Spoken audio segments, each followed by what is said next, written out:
everyone. Hello, and welcome to what's ending up being a weekly occurrence. Alter Nerd Live, weekly recap on all the happenings going on in pop culture. That's kind of how I'm terming it at the moment in my head. I change my mind every now and then, all the freaking time as to what I'm going to call this show, because it's happening every Sunday. It's just, I'll figure it out as we go along.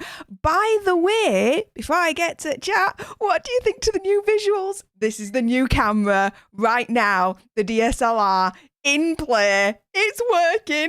I'm so happy. Plus, as well, hang on a minute. Let me just, because yes, background, whatever's. But look at this. Yeah, hang on, no, that way. Yes. Hello. I'm wearing my merch. It arrived. It arrived like a couple of days ago, if I remember rightly. And you know my backside had to try it all on. And if I do say so myself, even though I'm probably a little bit biased, I do like them. And in all honesty, if you want to get your alter nerd fashion on, you know, whatever you fancy, the link is in the description bar below to my merch store. There's a buttload of things. Have a look. You might like some. Why the heck not? Now, going to the chat. Who is in? So, firstly, Rich's comic book and video game. Hello. James Tyler. Hey up, my friend. Tyler Cardalis in the house. Woo. Loving your 60 minutes or less podcast at the moment, dude. They are absolutely inspired. And I will always maintain until the day I die, the pizza is always free, my friend. Always. Will Morris. Hello, my friend. Dave March, the ledge is in the house. I am looking forward to learning about being slammed. Is that Hobbit for slammed? I probably spelled that wrong. Yes, it's Hobbit for slammed. Okay. I'll give you that one, Ledge. I will. Yes, the rare mist double M. It fit on the thumbnail. I'll get it changed afterwards anyway. Will Morris, damn Steph, 514, less than halfway there. I know.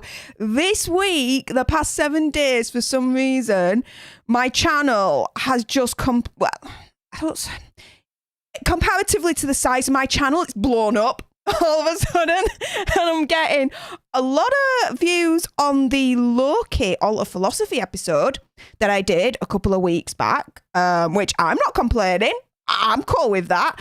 And it seems like off the back of that, I can only suspect that a lot of people are subscribing from it. I don't know, but yes, we are over halfway to the 1,000 subscriber and having that epic 1,000 subscriber party over here at the Alter Nerd channel. I'm so looking forward to it. So yeah, I don't know. Yeah. I don't question the YouTube algorithm these days. I just go along with it. Do you know what I mean? Anyways, James Tyler, Will, I hit the like button so hard my phone fell on the ground and it broke. I hope you're joking there, James. I really do. What else are you guys saying? Bunda in the house. Hello, Bunda. Bunda says he's still alive. I'm glad to hear that. I am glad to hear that. Richard's comic book. My friend cancelled due to being sick and you threw out your back yesterday. Oh, I hope you get better, Rich. My goodness. James, been struggling past couple of weeks, hence why you haven't seen me on the streams, and sadly it will continue. Oh, dude. I'm sorry you've been struggling. I don't know what to say. Just don't give up. Carry on. Head down, move forward, and it'll get better. It always gets better. There's always a light at the end of the tunnel, mate. James Tyler, Bunda is like a roach. Nothing can touch him. Yep. And yep. He will survive the nuclear apocalypse. Probably will, actually. One of those, what are they called? Tardigrades? You know those little minuscule microscopic little doodads that look like little mini bears kind of thing? I think they're called tardigrades. Yes, Bunda, I'm comparing you, I'm likening you to a tardigrade. You probably treat that as a compliment, to be fair, so that's all good. Let me have a look. Will Morris, Loki's apparently in. Do another Loki video. Why not? Not today, but we'll see. Will Morris, he said he was coming to my house and I told him not to. We'll take care of it in the morning, and we did. Bunda. Interesting. And James Tyler, make sure you hit the like button and you'll enter a chance to win a full wardrobe paid in full by Stef. No. That is not authorised or sanctioned by me, guys. Stop trying to get me into trouble. Oi. David March, The Ledge. It's more people watch this channel review of Loki than watched Loki on Disney Plus. Hey, I'm watching Loki on Disney Plus. Episode 1 I loved. Episode 2 and 3 was trash. Episode 4 brought me back on board and I was more than happy again. I'm really looking forward to episode 5. Episode 5 next week on Wednesday. I will put a shout out, an extra video near the time, just to remind you guys, but there will not be an Alter Nerd live next Wednesday watch party for Loki because I have a charity meeting. Yes, I'm part of a charity as well. I try and do my bit for the environment and all that lot. We have our monthly charity meeting next Wednesday, so I will not be live then. I'm toying with possibly going live on Thursday and watching it with you guys if you're interested in it. Doing it on Thursday instead for next week only. Up to you guys. Let me know. But yeah, Will Morris, every stream with James Tyler in it is automatically a fire stream. Booyah! I agree and do sanction that particular comment, Will Morris. Absolutely. Ryan Burns, hello from Ireland. Hey, up for the UK. How do? Lovely to see that there's someone from this side of the pond in the chat. Thank you very much, Ryan. Hey, up. James Tyler's very much digging Loki. It's his favourite of the 3 shows so far. I'm not too...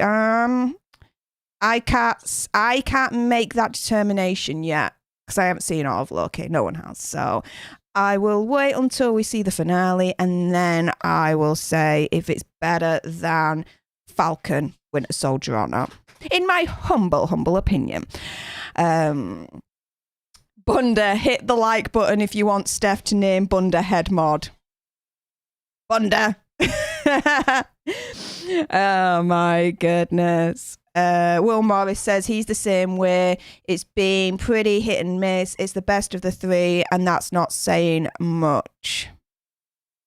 I kind of agree in a way that, in the sense of if I do in the end determine that Loki is the best of the 3, that definitely isn't saying much because I have to admit the quality is just not there for me when it comes from Marvel for these series.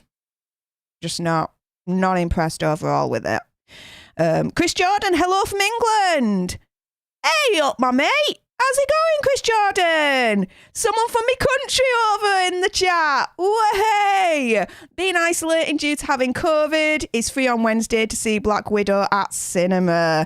I'm not free on the Wednesday because, as I said, I've got that charity meeting, but I have booked my ticket to go on Thursday to local cinema to watch it. But I'm going to the night before double check, and if it's not too booked up and crowded, I'm still going to go. If it is all booked up and crowded, then I'm a little bit hesitant to go, but I'll figure it out. It's awesome though that us lot over here in the UK get to see Black Widow theatrically, like commercially, like 2 days before America. It's like usually America gets it before us. So, yeah, man. UK represent. Rich's comic book and video game liked the new episode of Loki. I did too.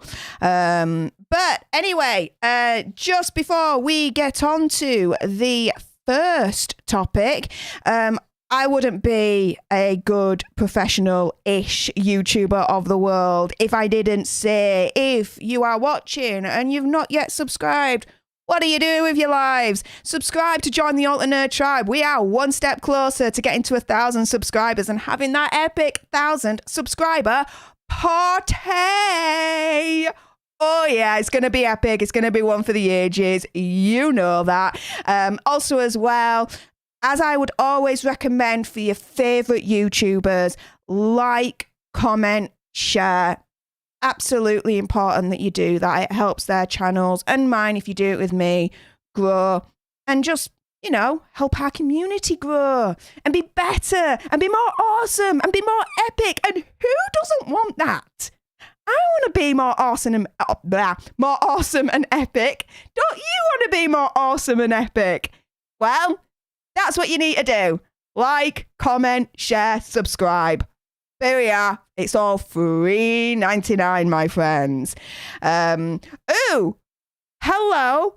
That's a comment that's just caught me eye.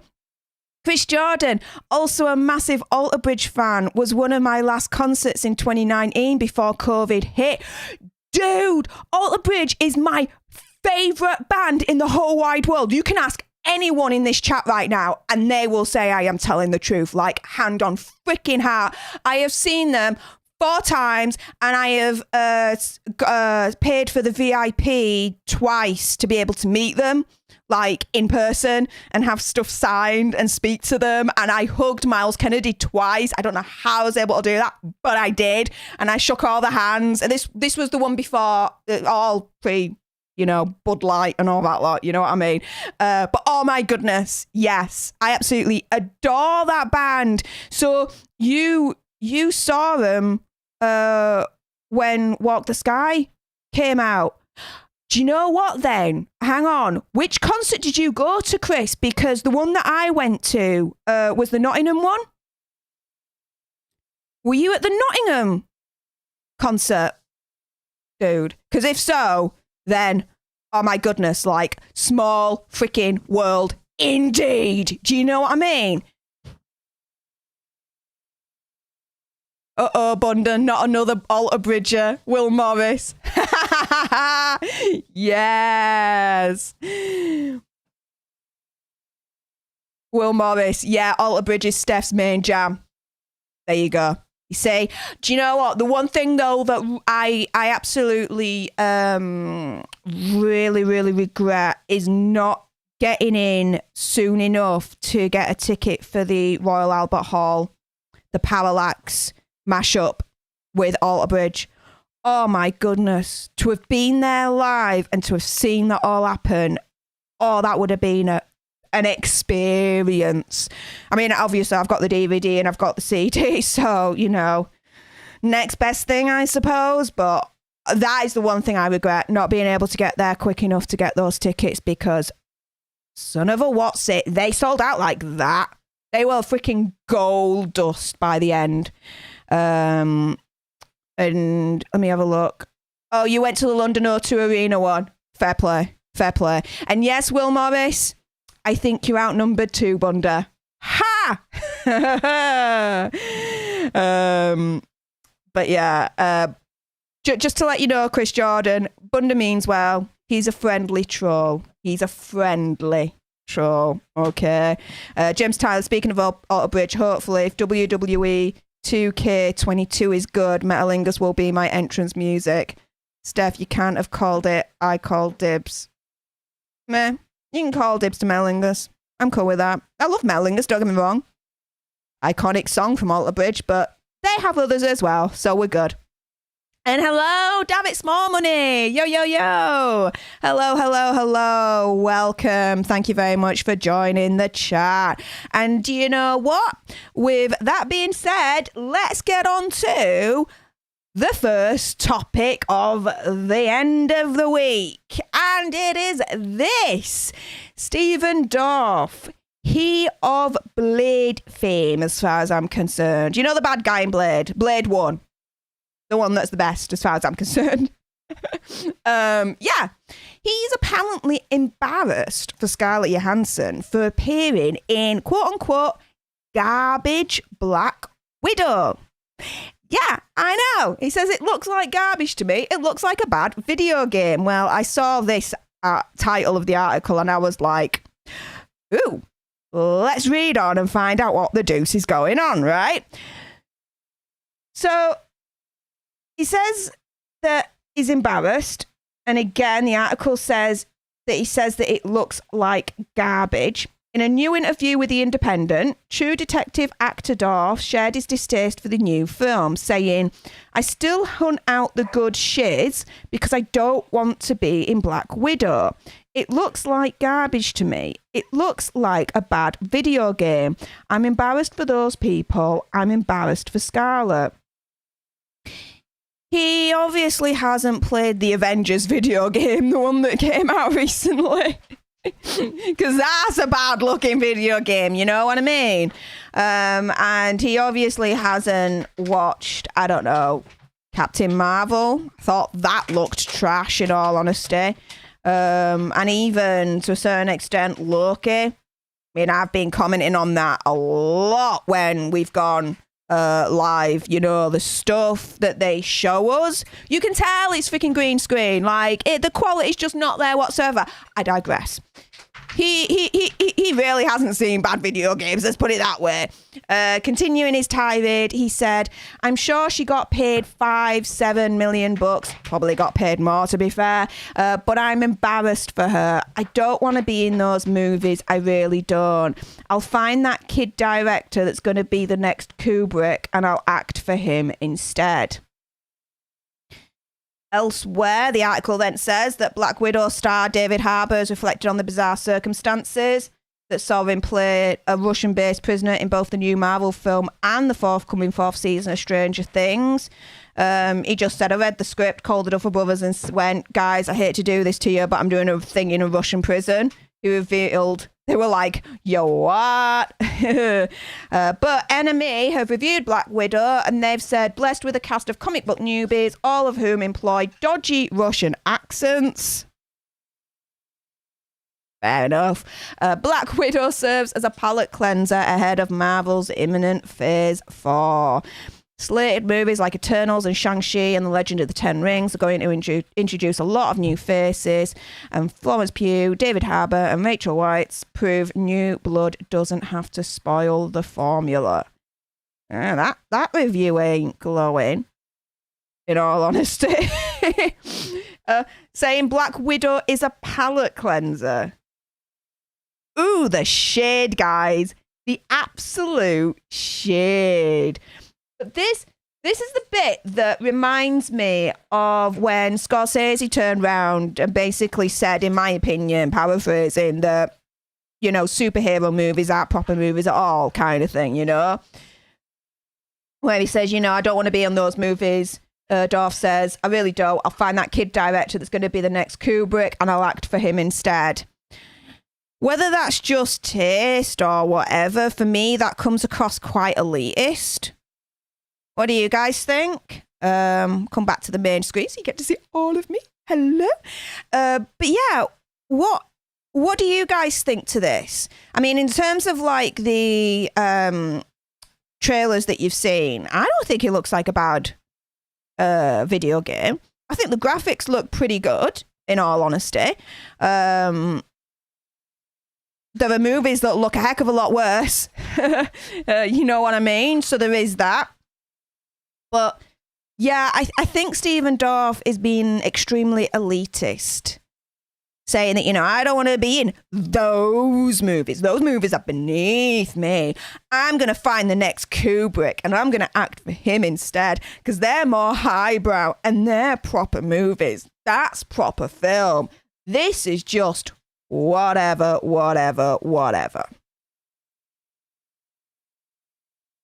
Like, dude, you know, snobbery much? What are you guys saying in the chat? Let's have a look. So,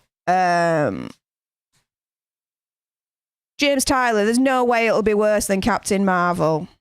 But in all honesty, that Enemy review said that Black Widow's a palate cleanser.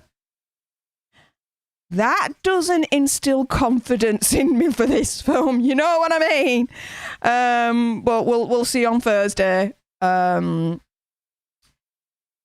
David, small money. We can't stay long today. Forgive us. Oh my goodness. No. I'm just really, really grateful that you stopped by. Thank you so much, my friend, for your support. Really appreciate it. James Tyler, at worst, Black Widow feels like an obligation and a setup for Pew. In a way, yeah, this film should have happened years and years and years ago. To me, it's like a little too late. I do hope that Marvel knows that, right?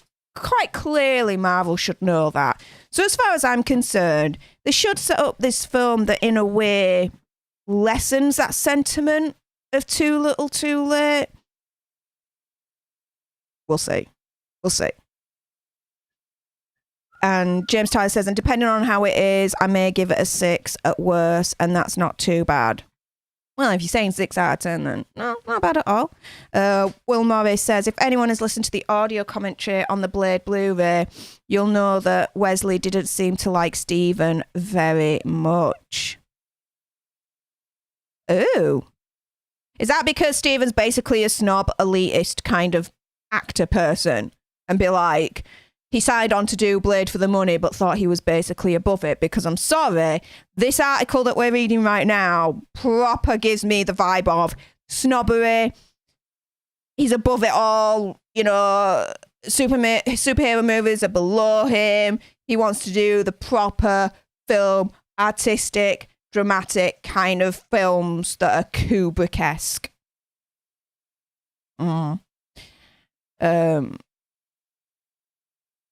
But James Tyler says it's not too bad compared to something like Captain Marvel or Wonder Woman 84. Oof. I nearly forgot about that one. To be fair, I hope I did. Thank you for reminding me that Wonder Woman 84 exists. Much appreciated. But yeah, oh my goodness, Wonder Woman 84. Hang on, what's going on with that? Sorry, excuse me. Sorry, my mascara decided to run. I'm using a new eyeliner. And yeah, it's not too bad. Anyway, sorry, I'm being a girl. Let me stop doing that. But yeah, Wonder Woman 84, oh my goodness. Wonder Woman 84 was freaking trash on so many levels. The way it looked wasn't, I suppose, too bad.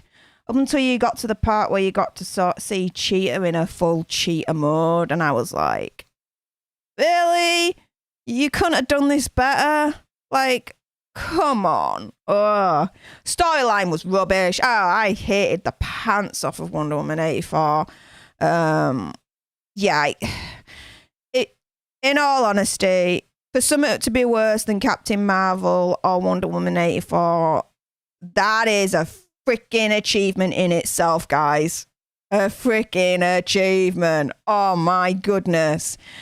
Will Morris, I don't know if anyone was really campaigning for Stephen to be in the MCU. I mean, no tea, no shade. I forget about Stephen Dorff. If Stephen Dorff's name comes up, as I mentioned earlier on, the only film I attribute him to is Blade 1. That's it. Sorry. No tea, no shade. Way up. Kavari, what up, chat? What up, Kavari? Hey up, hey up, hey up. Welcome, welcome. Will Morris says he certainly hopes it's better than Wonder Woman 84, but he liked Captain Marvel better than Wonder Woman 84. I would agree with that. If I had to choose between them, I would choose Captain Marvel. Yeah, James is pretty much saying the same thing there, because his rating for Captain Marvel is a bit higher than Wonder Woman 84. Kavari says he would love a Tarantino Superman movie. Am I crazy? No, you are inspired. A Tarantino, just any Tarantino superhero movie for his final 10th movie and turn the whole genre on its head. Oh my goodness. Like, it would be, for me, like a real live action version, probably, of something like Invincible that we saw earlier on this year on Amazon, with a lot of violence, probably a lot of the bumpy bumpies and the grindy grindies. And, oh, yeah, Kavari, you might be on something there. But Will Morris is agreeing with me. He's being a film snob. Yeah, I really do think he is. Proper elitist and everything else in between. James Tyler, Tarantino Aquaman. Now that's a film to look forward to.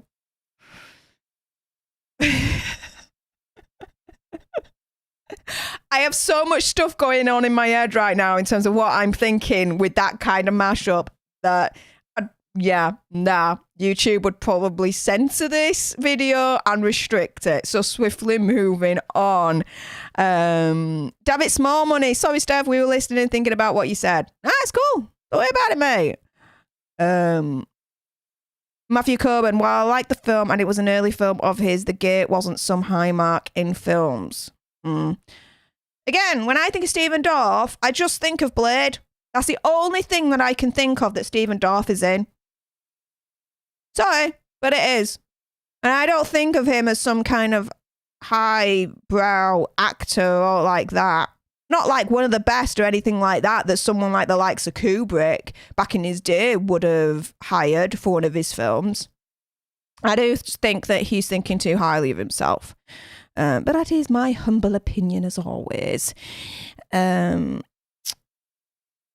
James Tyler, we did get Tarantino Superman with The Boys and Invincible. You see, like I said earlier on, a Tarantino like action live action film would be like Invincible. And yeah, you are right, The Boys, somewhat along those lines, in a movie format. Ultra violent, ultra sexy with the bump and grind kind of situation going on. I would be down for that. Bunda disagrees. Well, all is right with the world when Bunda disagrees, right? If Bunda agrees with you, then there's something wrong. But he says it would be dumb, a Tarantino Superman. Fair enough. And Ishola Cars. Hello. Thank you very much for stopping by. And Brywood. Hello, Brywood. Who's playing Poison Ivy? Well, funny you should actually say that, because that goes into the next article that we're going to talk about now, you guys.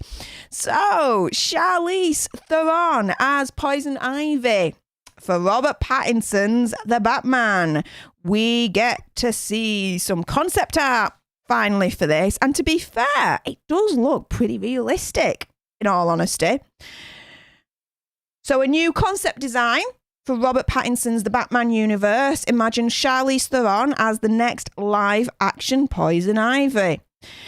Now, it says that there's been a bit of a bumpy road with it. The last time we saw Poison Ivy in live action form on the movies, on the big screen, was Joel Schumacher's infamous Batman and Robin, when Uma Thurman played Poison Ivy at the time. We know that Poison Ivy on the small screen, live action, the last time was Gotham, which, to be fair, guys, if you haven't seen Gotham, what are you doing with your lives? Gotham, I absolutely, hands down, recommend. I adore that series. Towards the end, it got really, really rushed, in my opinion, to tie everything up in a bow, but probably because they were never going to be renewed for another season, so they had to, I suppose. But nah, apart from that, I actually really, really did like it. But with that being said, we have this image for from artist Jackson Dare, with Charlize Theron as Poison Ivy. And we get to see it here. Ta-da! If Charlize Theron is playing Poison Ivy in the Batman, apparently this is how she's pretty much going to look. What do you guys think to this? I think it looks freaking badass. Don't you guys think that? And it does look realistic, doesn't it? Like, it proper looks like her and everything, you know? What do you guys think? Let's see what you're saying in the chat. Will Morris, last word on Dorf. He was good in that Sofia Coppola movie somewhere. Fair play. Brywood would like to see a good horror from Tarantino. Okay. Richard's comic book and video game. Seen Gotham, badly acted, opinion. Fair enough, but, you know, give it its due. It was just a small, well, I say small, just a small little, like, series, you know what I mean? Gotham, Poison Ivies were all really good, starting with the little girl from season 1. Yes, Will Morris. Yeah, I thought so. James Tyler, Charlize Theron would be a good casting for Ivy. Proper good casting, right? I mean, look at her. She looks freaking amazing. I love this.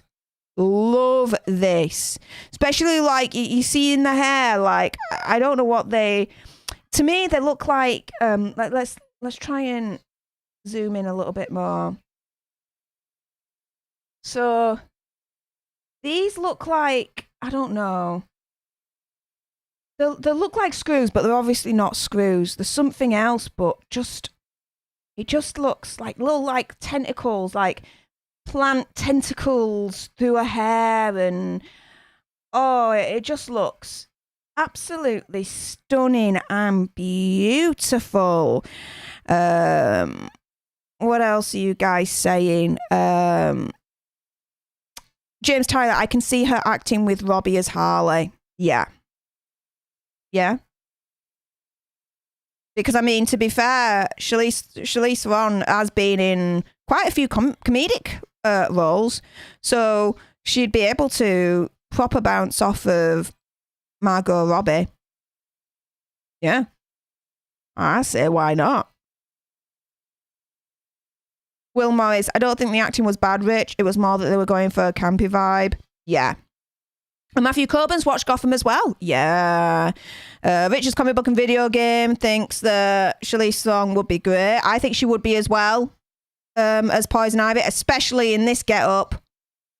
Like, this kind of artistic direction. If Charlize Theron does play Poison Ivy in the Batman, and this is the way that they go, oh my goodness. I am on board. I am on board like no one's business. It just looks stunning. Like Jackson Dare, he's on Instagram. This is his thing. Bravo. Absolutely stunning. BW, yes, the redheads are back. The redheads are back. Hello, BW, welcome.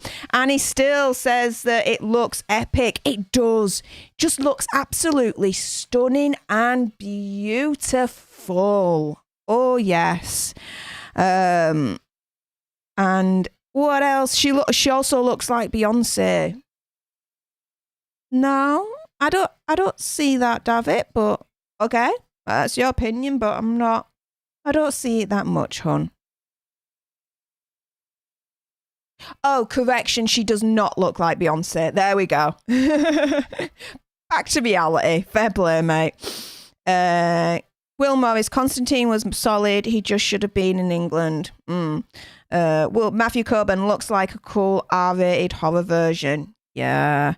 Dante Johnson, yay everyone. Hey up, Dante. Welcome. Will Morris says that he kind of liked Uma Thurman in Batman and Robin, so maybe they can get her daughter. She's pretty good. Yeah, Maya Hawke is pretty good, but to be fair, when you look at this, I'm sorry, but Charlize Theron is like, this is doing it for me right now. This is doing it for me in so many levels, guys. So many levels. James Tyler hasn't seen Gotham. Hopefully when he gets some free time and he can watch Dexter in its entirety. James, have you not seen all of Dexter? What, dude? Wow. Well, you need to get on that pretty quickly before the new season of Dexter comes about. Hang on a minute. My puppy, literally, right? I could be live streaming. I could be working here or whatever. And he will always find a ball, put it in my lap and be a diva and be like, throw it now, throw it now, throw it now. Like he's so waiting for it. There we go. Okay, and he'll come back in a moment and put it back in my lap again because he's the diva that way. But Dante says she looks poison, LOL. Well, this is a thing, right? It's Poison Ivy. Yeah, she looks poison. She looks epic here. Like, don't you think she looks epic? Like, oh, yes. Like to the eyes, the hair, the colouring, the design, the whole lot. Yes. We need Charlize Theron to be Poison Ivy, guys. We need to start a Twitter situation. I don't know.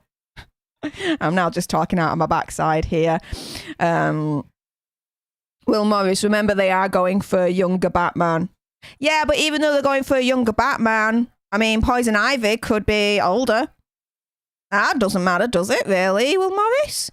Rich's comic book video game. I own first season of Dexter and haven't seen it yet. What are you doing with your life, Rich? You need to watch Dexter. It is, absolutely, yeah. That's another series that I rate. Up until about season 4, after the Trinity Killer, it goes downhill from there. And, ooh, not good. James Tyler, I've only seen 1.5 seasons of Dexter. Carry on with it. Will Morris, what sort of dog do you have, Steph? I have 3 pooches. My puppy, who's the Devo, he's a Belgian Malinois, who, in other words, is a Belgian Shepherd. I have a golden Labrador, and my eldest, she is a mix. She is an Alsatian cross Rottweiler. She's my baby. I love them all. They're all my babies. They're my children. They're you know. Well, there you go. It's like, you know, when someone turns around and is like, oh, can I have a look at your children? When they're talking to like a parent or something. For me, it'll be like, I'd whip out my phone and just show them my pooches because they're my kids. I'm a fur baby mother. That's how I kind of term myself as, and there you go. But let us go on to the next article. I know I'm spoiling you guys today, aren't I? Ooh, this again. So Quentin Tarantino's been in news a lot this week. And from Entertainment Weekly, Bruce Lee's daughter is slamming Quentin Tarantino again.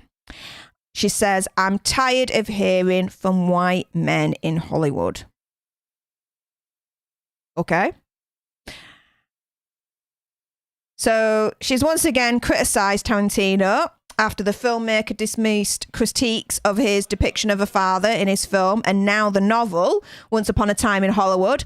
In a guest column for The Hollywood Reporter, Shannon Lee urged the filmmaker to take a pass on commenting further about Bruce Lee and expressed frustration with white men in Hollywood trying to tell me who Bruce Lee was. She quotes, I'm tired of hearing from white men in Hollywood that he was arrogant and an a-hole, when they have no idea and cannot fathom what it might have taken to get work in 1960s and 70s Hollywood as a Chinese man with, God forbid, an accent, or to try to express an opinion on a set as a perceived foreigner and person of colour. I'm tired of white men in Hollywood mistaking his confidence, passion and skill for hubris and therefore finding it necessary to marginalise him and his contributions. I'm tired of white men in Hollywood finding it too challenging to believe that Bruce Lee might have really been good at what he did and maybe even knew how to do it better than them. Now, we all know that she'd previously criticised Tarantino's depiction of Bruce Lee, calling it disrespectful and a mockery of his legacy in the Once Upon a Time movie. This was when the Mike Moore, who played Bruce Lee in the film, challenges stuntman Cliff Booth, Brad Pitt, to a fight. And as Shannon Lee told The Wrap at the time in 2019, he comes across as an arrogant a-hole who was full of hot air. She says, I understand that they want to make the Brad Pitt character this super badass who could beat up Bruce Lee, she added, but they didn't need to treat him in the way that white Hollywood did when he was alive. Tarantino has defended himself by claiming that Bruce Lee was kind of an arrogant guy. He reiterated that argument during the recent appearance on the Joe Rogan Experience podcast, which is where all this has kind of drummed up again. He's recently gone on to that Joe Rogan podcast, citing Lee's perceived disrespect for American stuntmen, and added, I can understand his daughter having a problem with it. It's her effing father. Everybody else, go suck a D-word. It's Tarantino being Tarantino for you guys. In the Hollywood Reporter column, Shannon Lee writes, why does Quentin Tarantino speak like he knew Bruce Lee and hated him? Seems weird given he never met Bruce Lee, right? You can imagine by now that I'm used to people only seeing one facet of my father and blowing that up into a caricature. That has been happening since shortly after he passed. But usually somewhere in that caricature is some sort of nugget of love for the man and his work. Not so with Mr. Tarantino. She goes on to say that the scene is an uninteresting teardown of Bruce Lee and urges Tarantino to take a step back. She goes on to say, at a time when Asian Americans are being physically attacked, told to go home because they're not seen as not American, because they are seen as not American and demonized for something that has nothing to do with them, I feel moved to suggest that Mr. Tarantino's continued attacks, mischaracterizations and misrepresentations of a trailblazing and innovative member of our Asian American community right now are not welcome.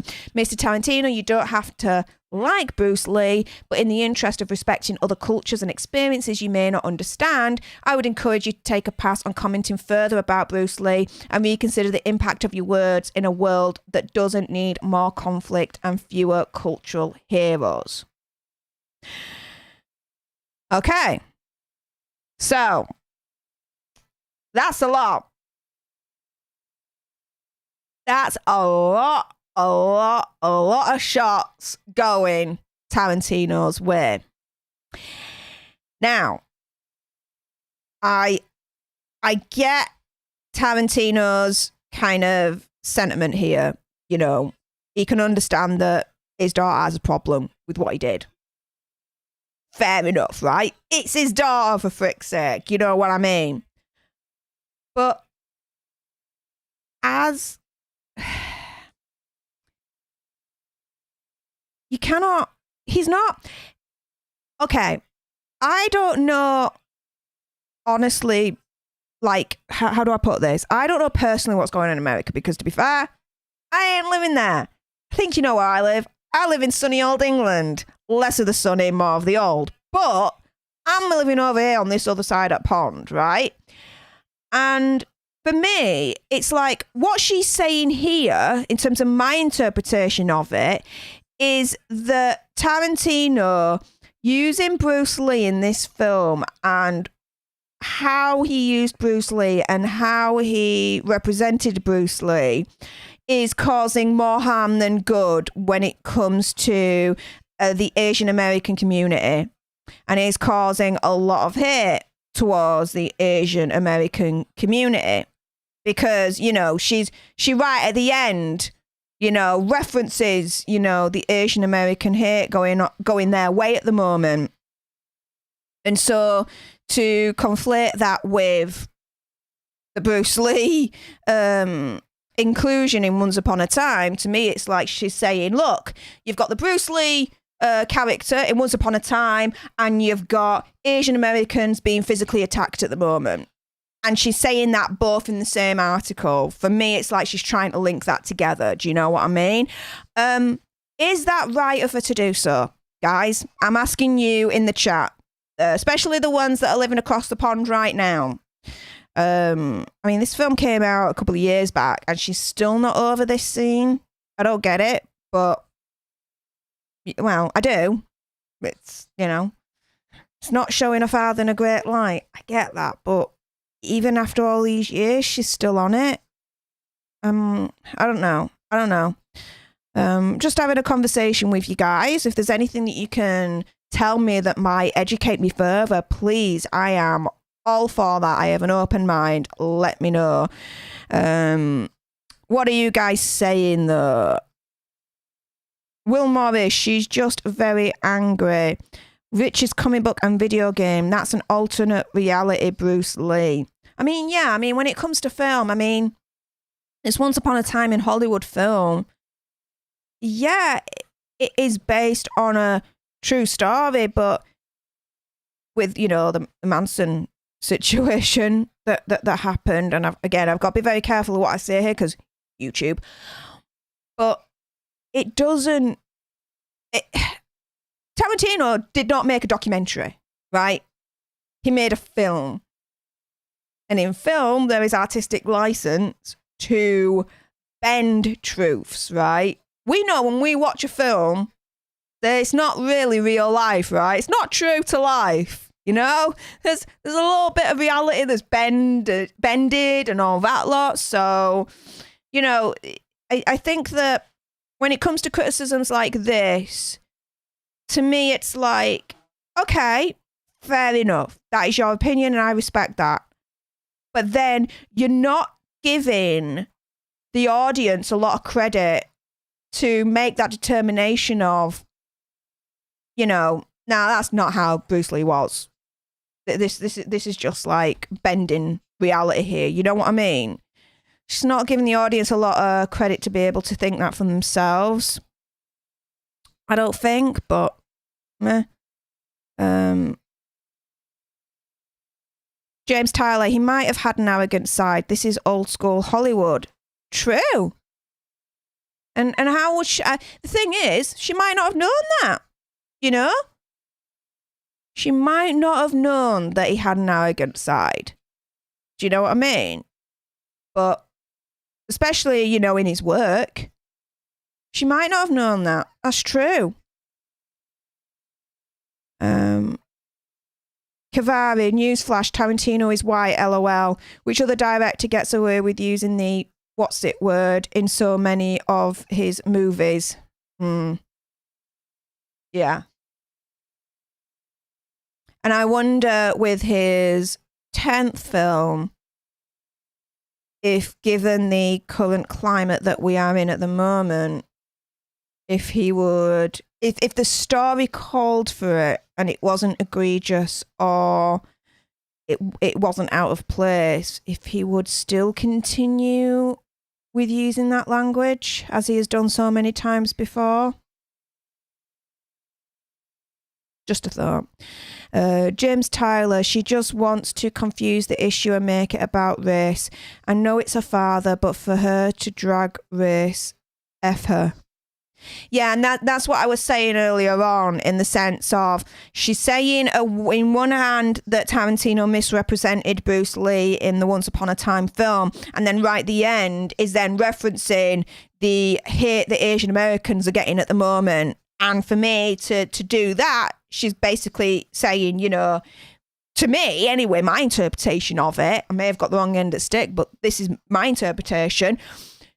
You misrepresented Bruce Lee in the films, showed him as arrogant, this, that, and the other, and therefore you have contributed towards the hate that Asian Americans are getting right now.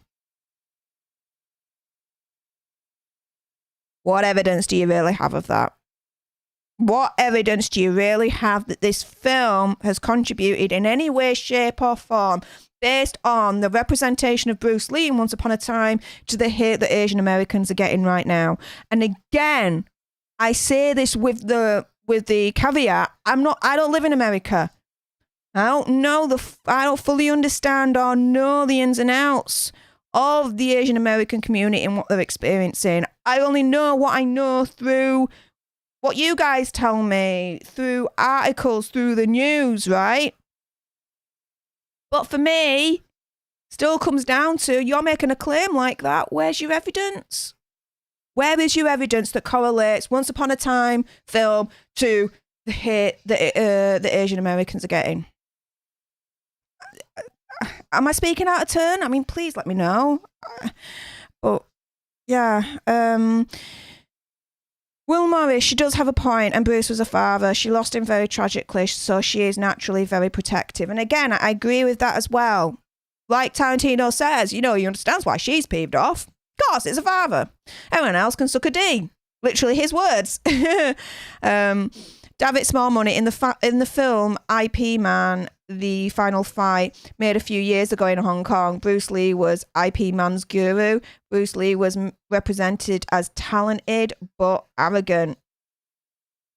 Oh. If that is the case, David, then why isn't she calling out that film as well? Why is that the case then? I mean, I've not seen IP Man, however you pronounce it. I've heard of it, but I've not seen it. If that's the case, though, then yeah, where are her criticisms for that film? Because it's the same thing from what you're saying there. Bruce Lee in Once Upon a Time is shown as talented but arrogant. In IP Man, same thing from what you're telling me. So where are criticisms for this film as well? James Tyler, naturally, and it's understandable she wants to protect her father, but she just wants to mix race, all the puns, to garner more sympathy and be viewed as just. Perhaps. Dante Johnson, I just read about what happened to the son. Tragic loss. Yeah. When Brandon Lee lost his life on the set of The Crow. Yeah, James Tyler's just said that. Yeah, underneath. Yeah. There's a lot of tragedy that's happened with Bruce Lee and his family. A lot. Correction, IP Man was Bruce Lee's guru. Okay, right. Oh, hang on. Why is that just jumped? Let me go back. There we go. James Tyler, Bruce Lee was so awesome he mentored IP Man as a kid. Wow. Dante, never seen The Crow, so did they have to replace him? No. They used like computer graphics and stuff in the end to pretty much finish off the film. Richard's comic book and video game, I own The Crow. It's a great film. It is a great film. Will Morris, that show on HBO Max Warrior is based on a concept and treatment by Bruce Lee. Wow, okay. Kavari, they should have given her producing credit on that movie. Which movie, Kavari? Will Morris, he finished his scenes before his death, but a stunt double did the work for the reshoots. Yeah. And they did a little bit of computer jiggery poo as well. James Tyler, Lee was probably sleeping around as much as any other big actor. Hey, we don't know that for sure. We don't know that for sure. Will Morris, I think for her it was a matter of respect. Quentin did not have to put that scene in. It's supposed to be a peek behind the curtain. To present him like a chump was disrespectful. That's your opinion. But it doesn't have to be seen as disrespectful. Could just be seen as artistic license on, a historical figure, showing him in a different light.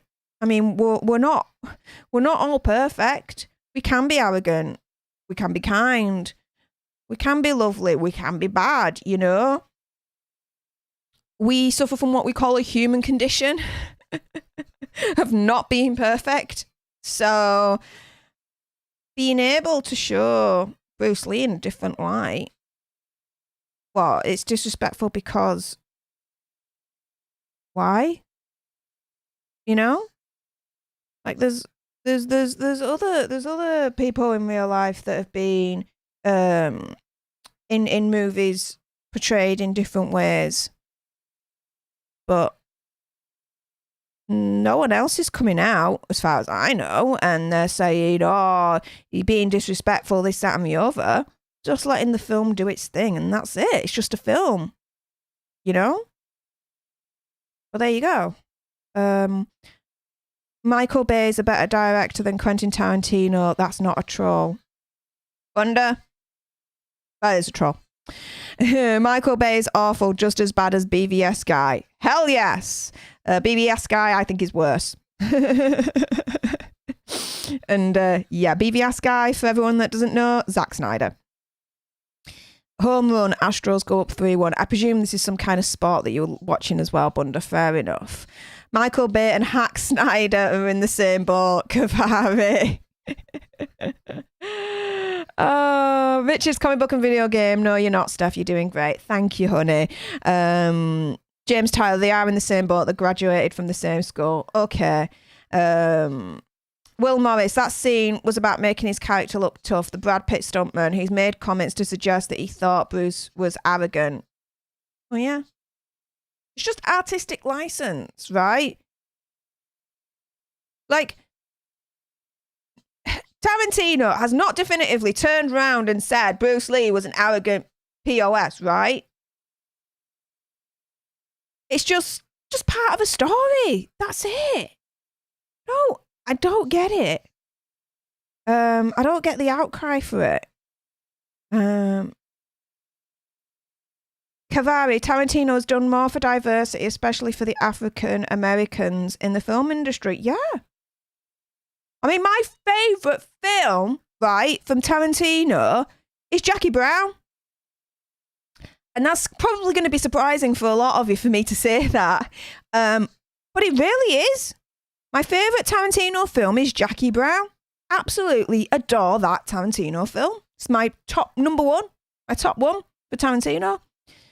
But yeah, I absolutely agree. Cavari has done so much for diversity for film. Yeah, absolutely. But no one's saying anything about that.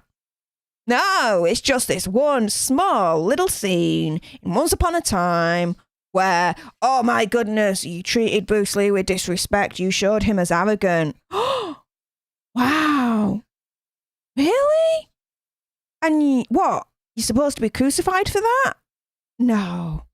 Again, it's a human emotion. It's a human condition. People can be arrogant. People can be stupid. People can be an idiot. People can be kind. People can be lovely. Do you know? Showing someone as arrogant, it's just, especially when it's for a film, a movie, something that is not a documentary, that is not presented as 100% fact.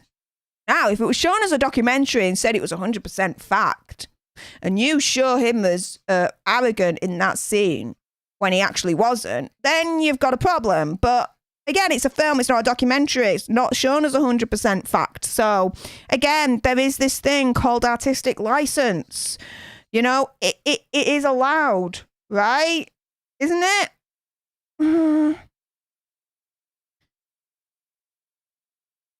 James Tyler, you can be arrogant and not a POS. True. There is a fine line. I will agree with that. Matthew Corbin. Yes. Pam Grier had no problem saying booyah, unlike a certain guy. True, right? Well, moving on to the next article. The Simpsons. I don't know if you heard this, but I saw this earlier on this week that caught my eye. The Simpsons is to cross over with Marvel's Loki in new Disney Plus special. The Good, the Bad, and the Loki is coming very soon. Now, I don't know about you, but in recent years, The Simpsons and I have had a falling out. I've just not been that interested in it. You know, I know it's there. I know they're doing new episodes, but am I clamoring to want to watch them? No. I'm pretty bored with The Simpsons. But this is interesting. So, this is from The Digital Spy. and they say that the brand new Simpsons animated short is set to launch on Disney Plus on Wednesday, the 7th of July. So next week on Wednesday, guys, if you want to see this, and it will see Tom Hiddleston reprise his role as the Asgardian god. The good, the bad, and the Loki finds the trickster cast out of Asgard once again, landing him in Springfield for a showdown with the town's equivalent of the Avengers. This, I've got the picture here.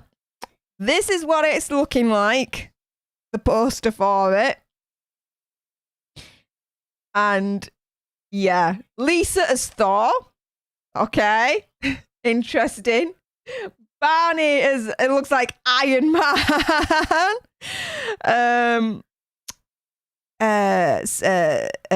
Principal Skinner's mother, looking like she's Black Widow there. Ralph Wiggum as the Hulk. Oh, I forget his name, but as Captain America. And you got Milhouse as Hawkeye. You got Carl. Oh my goodness. Carl. Look at him as Fury. Wow. It's just, yeah. Interesting. You got Mo. You see Mo here as freaking Vision. Like, this is quite inspired, actually, how they've matched these characters together with the Avengers and who they picked and everything. I'm not too sure who she is. She might be a new character that I've not seen. Because, again, I'm not up with the Simpsons now and what's going on in Springfield. But, yeah, she's obviously Captain Marvel, whoever... it looks like, you know what? If I'm not mistaken, that looks like will somebody think of the children? Lovejoy's wife. Reverend Lovejoy's wife. Looks like that might be her, actually, in all honesty, now that I look at it a little bit more as Captain Marvel. But yeah, this is happening, and this is gonna happen on the 7th of July. So we've got, in the face of Ralph Wiggum, comic book guy, Barney Grumble and more, the Titans of Springfield are assembling. Loki finds his own ally in the equally mischievous Bart Simpson. And The Good, the Bad, and the Loki is being released next week to coincide with the 5th episode of Loki. It looks set to upend the MCU after a major death and some huge cameos. Simpsons is embracing its newfound connection with Disney, having recently released a Star Wars crossover back in May, which was Maggie Simpson in The Force Awakens from its nap. You can't make this shit up. Like, wow. This is that Maggie Simpson in The Force Awakens from its nap. Like, seriously, guys. They are really going for the crossovers here right now with The Simpsons. Just to try and make it more relevant, I believe. But to be fair, I think it's gone. The Simpsons have had its day now. I think it's gone, guys. But, yeah. Next Wednesday, if you're interested and if you ever wanted to see a Simpsons and Avengers crossover, then your dreams have been answered. Next Wednesday on Disney Plus. Check it out. What are you guys saying in the chat? Is it so, I got 2 questions for you. The first one is Simpsons still relevant? Is it something that you still like to watch? For me, I don't think so anymore. I'm done with it. The second thing, though, is for people that are done with it, like myself, do you feel like this crossover with the Avengers will actually reinvigorate your interest in The Simpsons or not? For me, no. But what do you guys think? Let me have a look at the chat and what you guys are saying right now. So, Matthew Coburn, that is cool. I hope it's as good as the previous Star Wars, The Simpsons on Disney Plus. Oh, fair enough. So you obviously excited for it. Richard's comic book and video game. I'm wearing a t-shirt of Bart and Lisa as skeletons. Am I pronouncing that right? Do let me know, what is skeletons? I'm not familiar with that. And Rahman says, wow, yeah, I know, tell me about it, right? Kavari, is that Nick Fury in the back? Yes, it was. Carl is Nick Fury, it looks like. Bunda says Christopher Nolan is American. Yeah, okay. Will Morris, Terry Gilliam, who low-key the series seems to be channeling. Okay. Kavari, Christopher Nolan is British. Yeah, he is.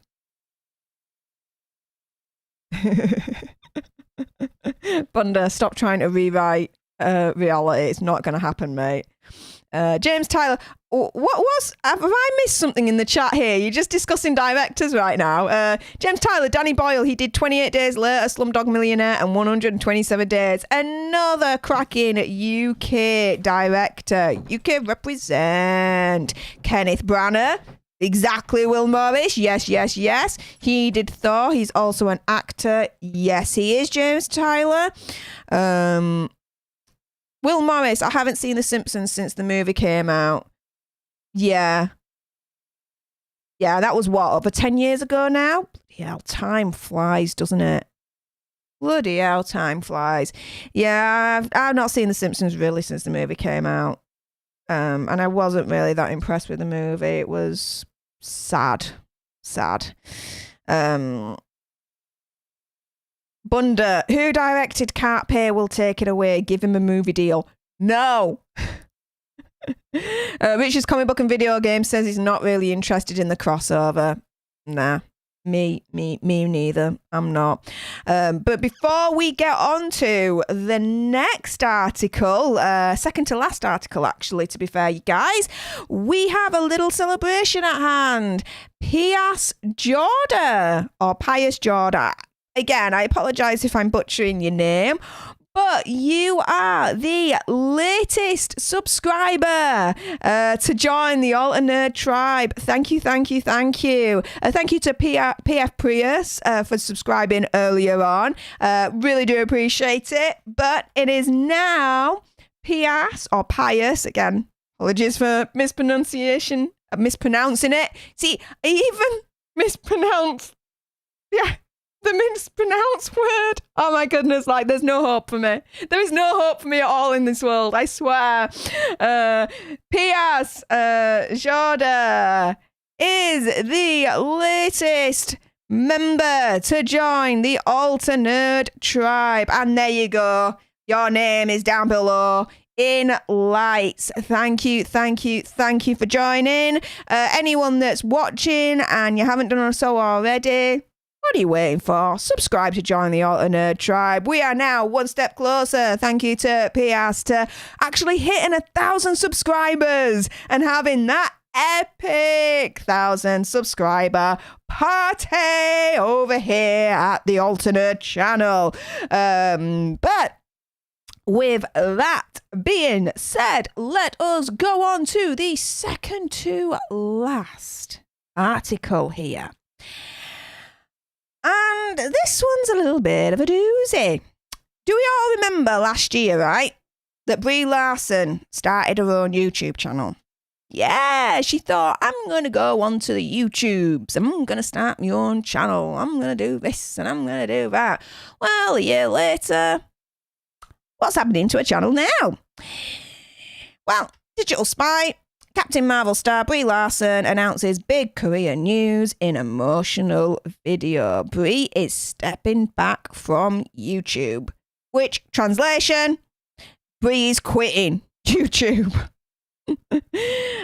She's announced a big career move, telling fans that it's time she goes back to her first job, which in translation was, we were in a lockdown, I didn't have anything better to do, so I thought, make myself a little bit of money, I'll go on the YouTube, start my own channel, build up a little bit of a following, but now my acting career in the acting world's kind of getting back to normal. Laters. That's pretty much my translation of it. Sorry, but it is. Brie, who is currently working behind the scenes on the Captain Marvel sequel, The Marvels, which is quite telling in itself. Just a little bit of a tangent there. It's not called Captain Marvel 2 or all like that. It's called The Marvels. Like, her name is not in the title. Do you know what I mean? I'm sorry, but that's a little bit telling as far as I'm concerned. But yes, she shared the news that she would be stepping back from her YouTube channel while marking her 1-year anniversary as a vlogger in what they describe as an emotional installment. The Marvel hero admitted to subscribers that she didn't think she'd be able to keep up with her weekly videos for as long as she had. I have to admit, she looks stunning there. Again, another tangent, whatever, but she looks absolutely beautiful there. Like, her outfit, everything. Mwah! Yes. I can get on board with this fashion moment. Yeah, I like fashion as well. I'm a girl. Deal with it. She says, I did not think that I would hit the 1-year mark on this, to be honest, she explained. I started this channel because I needed to shake it up. I needed to feel like I could just be silly and normal. Again, my opinion, it was locked down, nothing else to do. Acting world had completely closed down at that point and thought, I know, let's make a little bit of money on the side. Let's do my own YouTube channel. But now acting world is opening back up again. Bye-bye, YouTube. I'm off. Laters. However, for now, Brie's weekly videos are coming to a stop, hinting at a busy work schedule. She said, at this exact time, I'm going to have to slow down on this. I can't keep up with doing videos weekly. I got to go back to my job, my first job, my acting job. I'll tell you this right now, right? And we'll get back to the article in a moment. But, mark my words, as soon as her acting career dries up, and she's not in as many movies anymore, she'll come back to YouTube. She will. And she'll think that she'll come back to YouTube and she'll have the same audience, and if not, a bigger audience when she goes back to YouTube. And she's going to get a huge rude awakening when that happens. Because when you stop YouTube even for a week, you're out of the algorithm. You've messed up, and then you've got to build yourself back up again. So the amount of time she's going to be staying away from YouTube, she'll come back when her career dries up and it gets all quiet and stuff, and she's going to get a rude awakening. She ain't going to come back to the numbers that she's been pulling for her videos, I'll tell you that now. Anyway, going back to this. As well as promising viewers that her latest vlog wouldn't be her last, Brie thanked fans for following along with her. I had fun, she said. I've got to do things that I never would have done otherwise, prioritise things that are fun and enjoyable. Yeah, it definitely will be a last, like I said. As soon as it all dries up, she'll be back to YouTube again. There were so many great moments, and I got to meet so many great people. Thank you for joining me on this journey. I hope that you found some joy in them, because I found a lot of joy in making them. So, yeah, there we go. Brie Larson, she was a YouTuber for a year, and now she's saying bye-bye. Acting world coming back again. Movies are starting up again. Bye, YouTube. What did you think to all that? Did you actually subscribe to Brie's channel? I didn't. Wasn't really that bothered or that attracted to it in the first place. But did any of you see any of her videos? What did you guys think to it?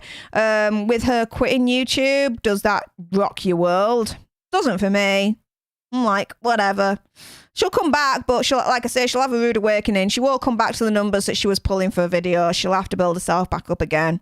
But there you go. What are you guys saying in the chat? Whilst I wait for you all to answer those questions. Will Morris, I'm glad someone called her by her real name. Rambo was Captain Marvel until Kelly Sue changed the status quo. Okay. James Tyler. Brie is a terrific actress. No one honest can deny her body of work over the years. Yeah, she is.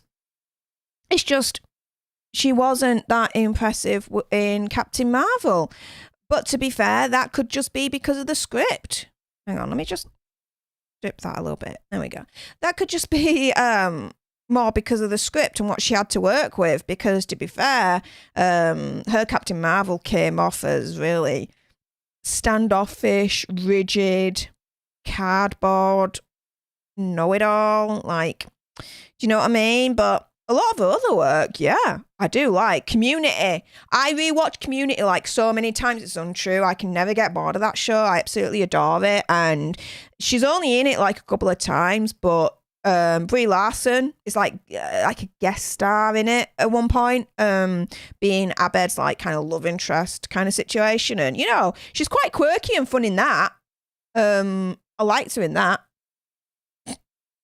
Damn it, small money. Brie was wicked in Community TV show. There, jinx. There we go. Will Morris. Oh yeah, Brie Larson is definitely beautiful and talented. Yeah, she is. I'm not taking her away from that.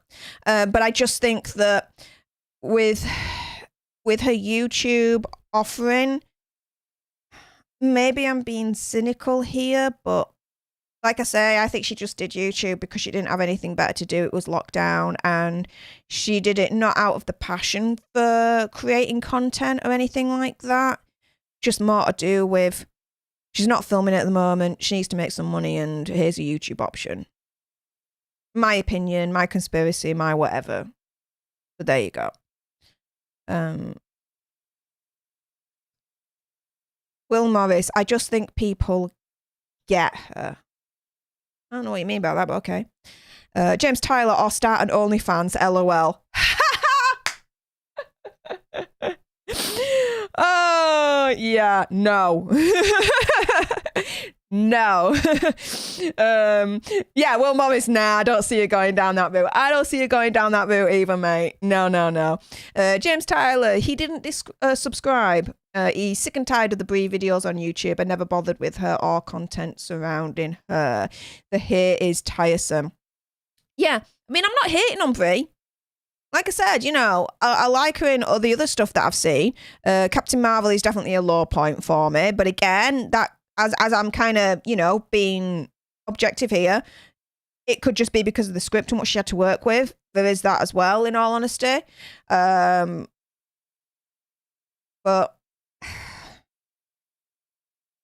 yeah, she has an image problem, doesn't she? Can't deny that, mate. James Tyler, CM could be because of the script or directors. Yeah, exactly.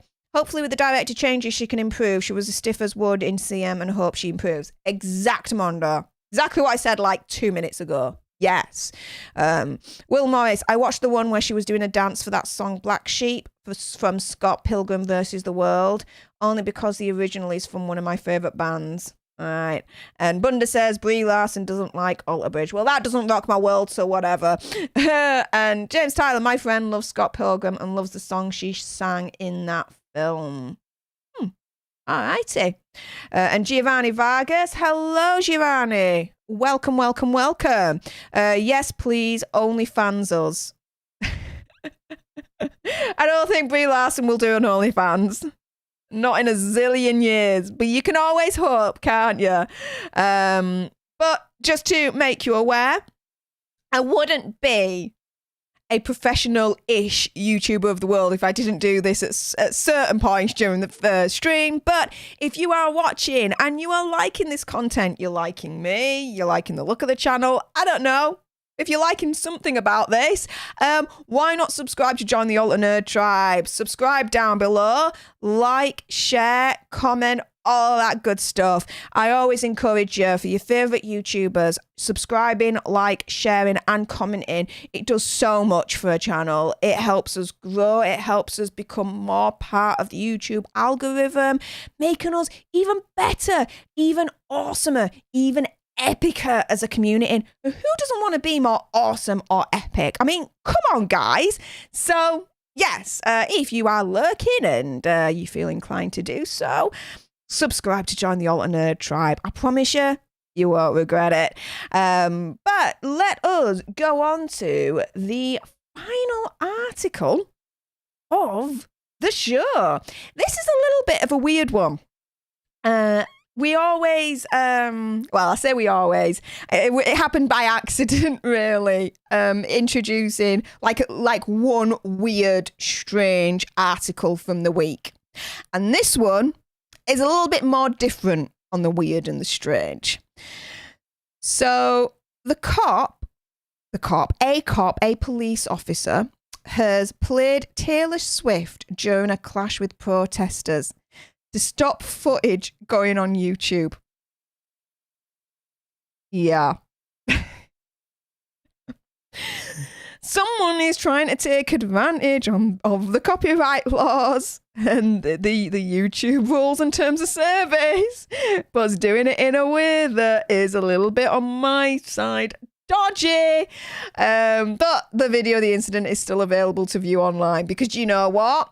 Generally speaking, if you do use music that is copyrighted, they don't always shut down your channel or the actual video. They'll just like they'll just put like a just a note on the video that says it's still out, it's still about, it's still, you know, there for people to watch, but you just can't make any money off of it because you're using copyrighted material, you know, that kind of thing. So that's pretty much what's happened here. He thought that it would be it would have been copyrighted struck, and the video would be completely banned when he used the Taylor Swift songs. Nah, it just means that the videos that are uploaded, they're still uploaded. People can still see them. It's just whoever's uploaded it can't make any money off of it because they're using copyrighted material. That's it. He's being an idiot. But let's go into the article itself. A cop was recorded playing a Taylor Swift song during a clash with protesters in an attempt to get any footage of him pulled from YouTube for copyright infringement. I mean, to do that, like right off the bat, it's like, it's doing it so that potentially my conspiracy, my opinion, not fact, but my opinion, he may be doing that to be like, you know, if I play this song and people are filming me, then, you know, people really won't see what I'm getting up to, because when they upload it, YouTube will smack it down and no one will be able to see what I'm doing anyway. Do you know what I mean? What an idiot. He really, I mean, he's trying to be clever. I'll give him that. But he's an idiot. He doesn't know YouTube at all. Protesters gathered at the Alameda, again, with the pronunciation, I'm rubbish at it, County Courthouse in Oakland, California yesterday. That was yesterday, a couple of days ago, July the 1st, where the pre-trial hearing of San Leandro police officer Jason Fletcher was taking place.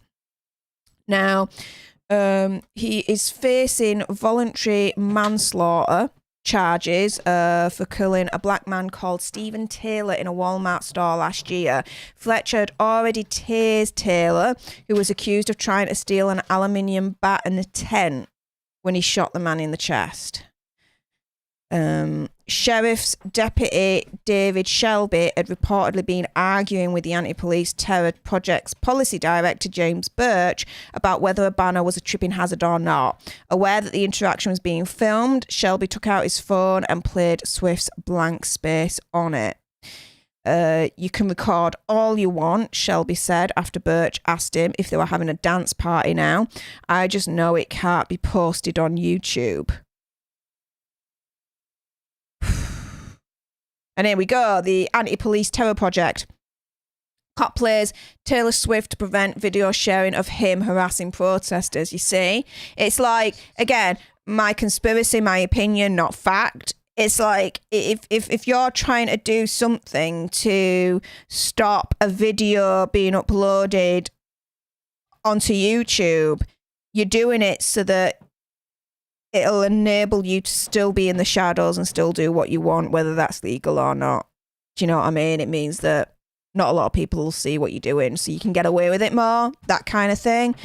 A cop demanded, here's the tweet, a cop demanded we move #Justice for Stephen Taylor banners. We asked him why. He pulled out his phone and played a Taylor Swift song. You can record all you want. I just know it can't be posted to YouTube.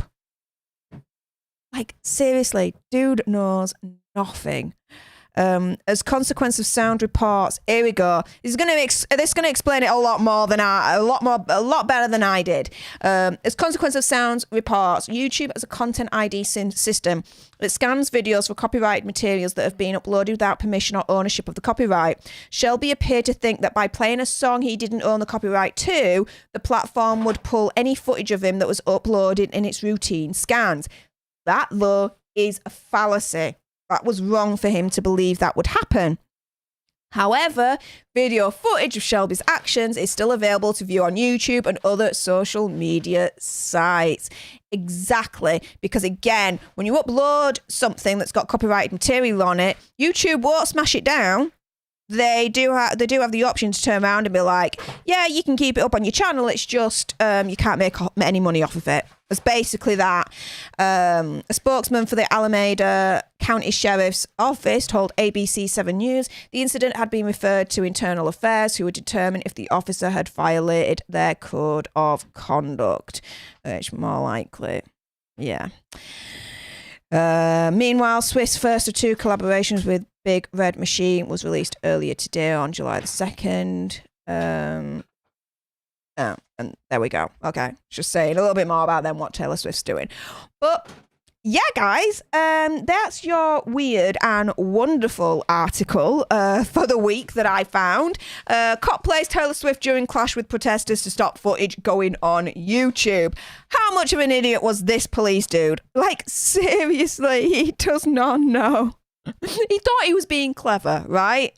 Which, in a way, okay, but nah, dude, 100% wrong. But there you go. What do you guys think to that? Basically using Taylor Swift to try and stop videos being uploaded and kept onto YouTube.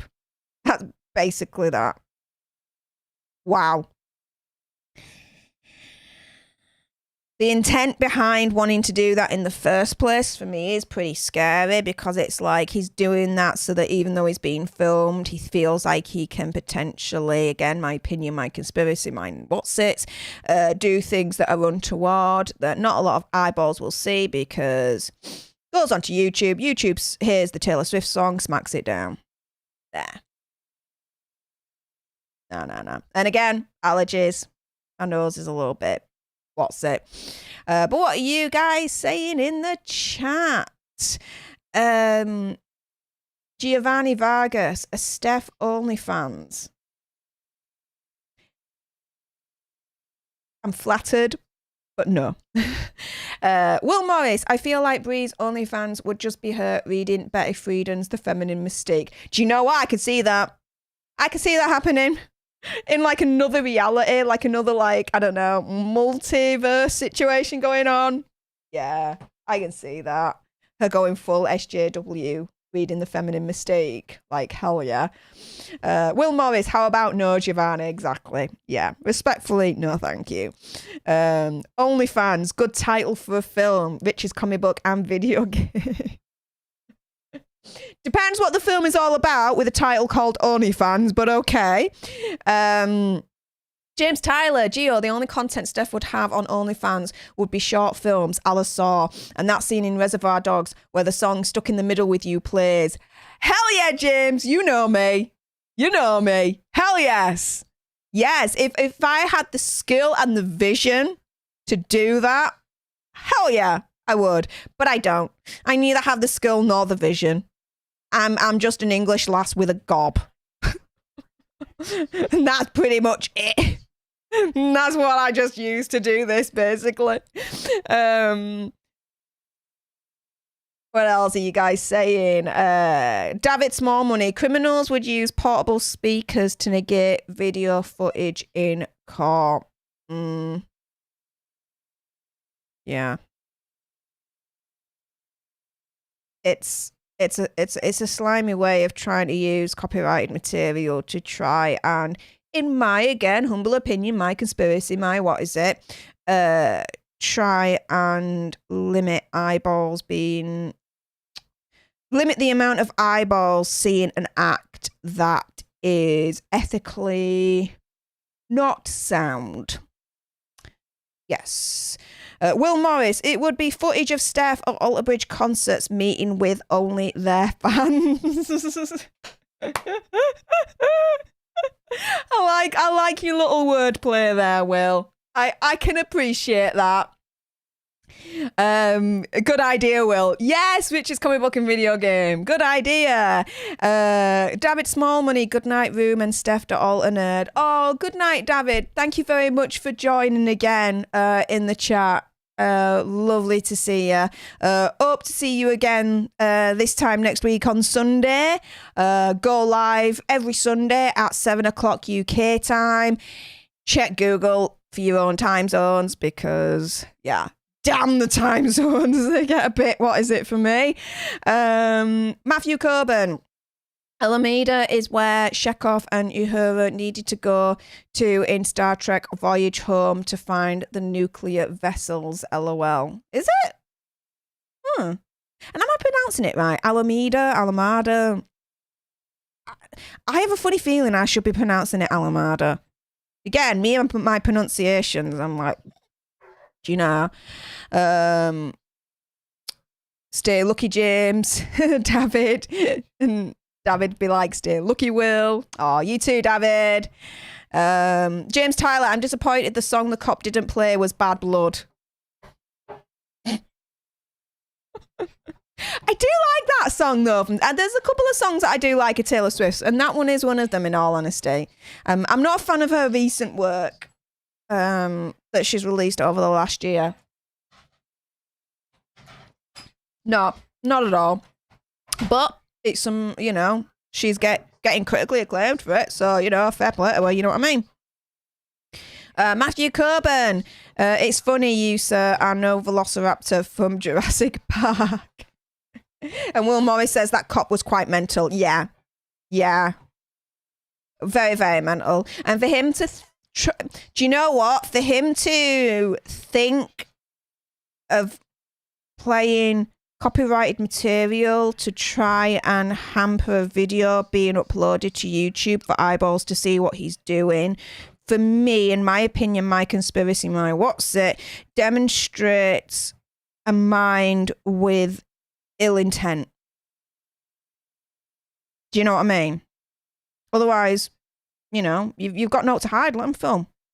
Let them upload. What have you got to hide, you know? Again, my opinion, my conspiracy, it sounds proper dodge. Proper dodge. Will Morris, I'm not sure I've ever voluntarily heard a Taylor Swift song, let alone heard any other stuff for longer than a breath. Fair play. Alter Bridge, thumbs down from Bunda, of course. James Tyler, OnlyFans would be an excellent title for a film stroke TV series like Cook, Woke, Karen, Chad. And they have real movies and TV shows. Okay, one of them's not, okay? Cook is not a real movie, all right? No matter what you say, Cook is not a real movie. No, James. Bad James. Bad James.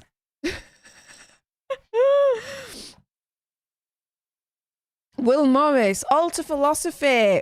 Ooh, potential subject.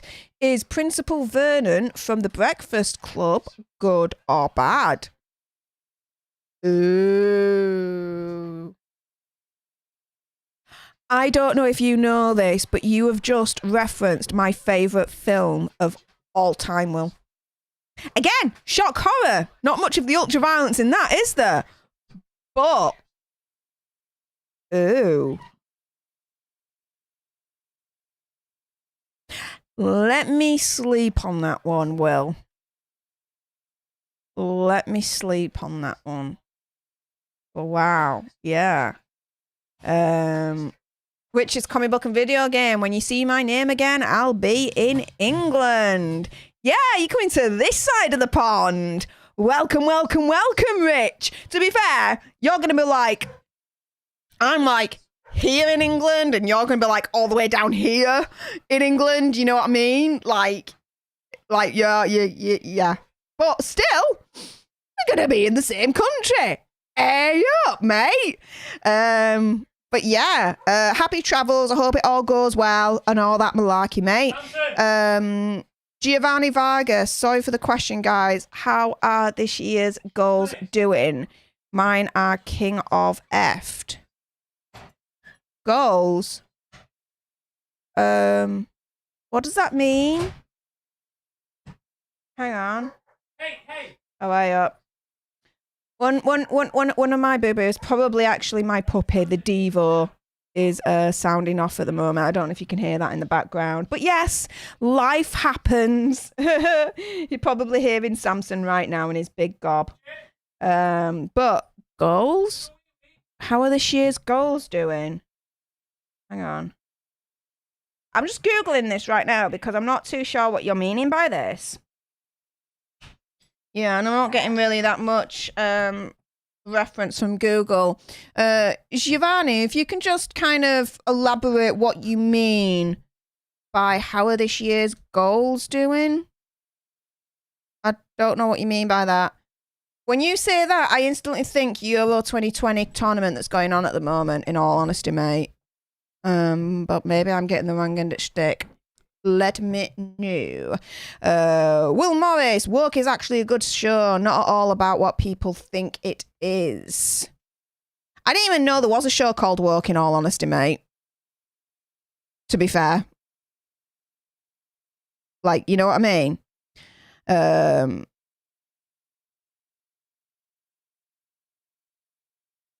What else are you guys saying? Sorry, I'm just looking at... I'm trying to figure out what this goals thing is. Because I'm not too... what's it about it?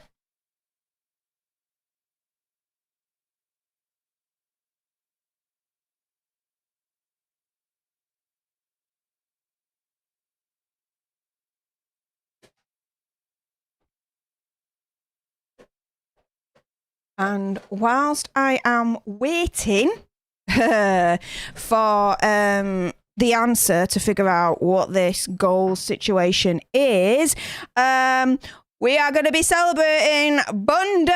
I see you. I don't know if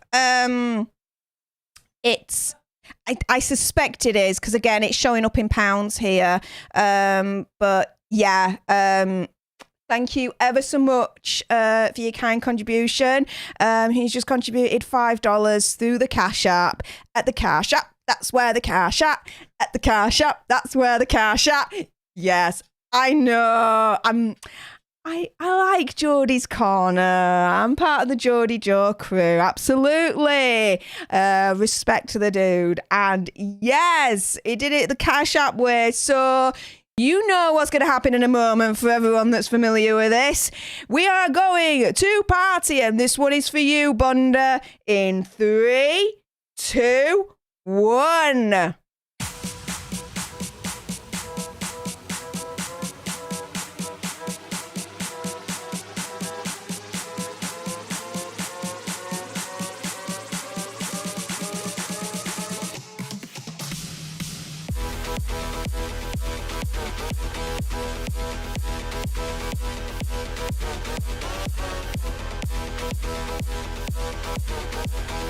Woo!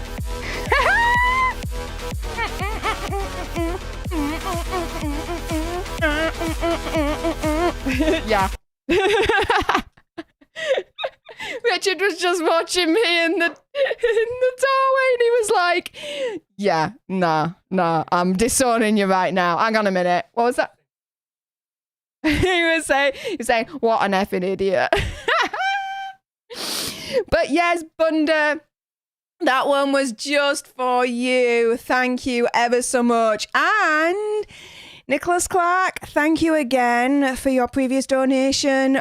But it is now Bunda's turn to be in the spotlight as the latest person to kindly donate to the Alter Nerd channel. Thank you so much, my friend, for your support. I always appreciate it. But yeah, as always, as you all know, everything that I get just goes back into the channel. And as you all know at the moment, I'm hunting for that monitor, that exact Samsung monitor that I want. But yeah, just gotta wait until it's back in stock again. Who knows? Anyways, guys, what are you guys saying? So, Giovanni, what did you mean about goals? Life goals. Oh, okay. So that's what you meant, like life goals. Well, yeah. My life goals are going really well at the moment. I've just recently, the last couple of weeks, got a new, I would say the equivalent of like a promotion in my job, and I just started my new role a couple of days ago, and that is going really, really well at the moment for me. So I'm really, really happy with that. My life goals when it comes to this channel is going extremely well. Like, I mean, if I just check on my YouTube right now, oh my goodness. I mean, to be fair, YouTube has been a little bit dodgy at the moment with my subscribers, but at the moment we're at 523 subscribers on Stef the Alter Nerd channel. So for me, for my life goal for this channel, that is extremely going well, especially when I've only had this channel up and running for the past couple of months. For me to already be over 500 subscribers, this